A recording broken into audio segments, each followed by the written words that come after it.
আসসালামু আলাইকুম ওয়া রাহমাতুল্লাহি ওয়া বারাকাতুহু। ইন্নাল হামদালিল্লাহ ওয়াস সালাতু ওয়াস সালামু আলা রাসূলিল্লাহ আম্মা বা'দ। প্রিয় বন্ধুগণ, আপনারা কেমন আছেন? আশা করি সকলেই ভালো আছেন। আমি আল্লাহ পাকের অপার কৃপায় ভালো আছি। বন্ধুগণ, আজকে একটি দানার বিষয়ে আলোচনা করব। সেই দানার নাম হচ্ছে তিল। আমাদের বাংলাদেশে প্রত্যন্ত অঞ্চলে অহরহ এই তিল চাষ হচ্ছে। চাষিরা খুব সুন্দরভাবে এই তিল চাষ করতেছেন, কিন্তু দুঃখের বিষয় হইল আমাদের দেশে এই তিল চাষ হইলেও এর ব্যবহার, এর খাবারের অভ্যাস আমাদের বাঙালিদের খুব কম। অথচ বহির্বিশ্বে এই তিল তারা প্রত্যেকটা খাবারের ভিতরে রাখে। রুটি খাবে, ওই রুটির মধ্যে কিছু তিল ছিটাইয়া দিবে। এরকম ভাবে যে কোনো খাবার, তারা এই খাবারের সাথে তারা এই তিলটা তারা খায়, তিলটা ব্যবহার করে। কিন্তু আমরা খাই না, আমরা জানি না তিল সম্পর্কে। এই তিলকে বলা হচ্ছে সুপার ফাইবার। সুপার ফাইবার এই তিলকে বলা হচ্ছে সুপার ফাইবার। আমাদের পেট ক্লিয়ারের জন্য ফাইবার যুক্ত খাবার অত্যন্ত প্রয়োজন।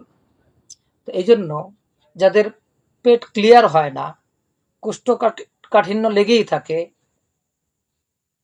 তাদের জন্য উত্তম খাবার হচ্ছে এই তিল।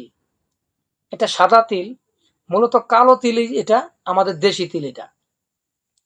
এটা উপরের কালো আবরণটা, এটা প্রসেসিংয়ের মাধ্যমে প্রসেসিং করে এটাকে ফেলে দেওয়া হয়েছে, ভিতরের আঁশটা বের করা হয়েছে এটা। তো এই জন্য আমাদের দেশীয় তিল এটা। আর যেটা সাদা তিল একবারে, সেটা আরো একবারে সাদা থাকে, স্বচ্ছ দুধের মতো, কিন্তু এটা ততটা কিন্তু সাদা না। দেখেন, তো এই তিল অত্যন্ত উপকারী জিনিস, সুপার ফাইবার।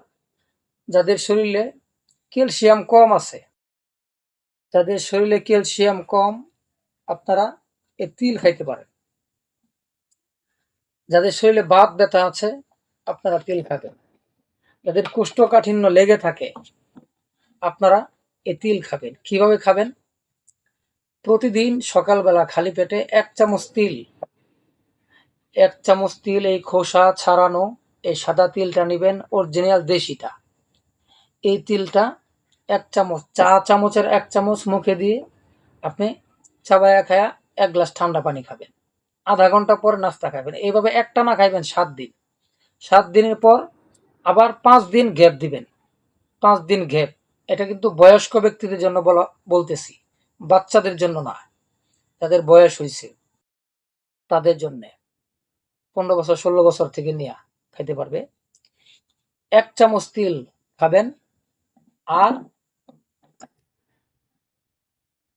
7 দিন একটানা, একবারই সকালবেলা খালি পেটে খাবেন। 5 দিন গ্যাপ দিবেন, আবার 7 দিন খাবেন। এভাবে কিছুদিন খেতে থাকলে গ্যাপ দিয়ে দিয়ে খাবেন। কারণ তিল 1 চামচ করে প্রতিদিন এক লাগাতার খাওয়াটা ঠিক না। তো এই জন্য এভাবে আপনারা খাইলে ক্যালসিয়ামের ঘাটতি পূরণ হবে, পেট ক্লিয়ার হবে, এবং স্বাভাবিক বাত ব্যথা ইনশাল্লাহ দেহ থেকে বিদায় নিবে। এই জন্য বলবো সুপার ফাইবার তিল।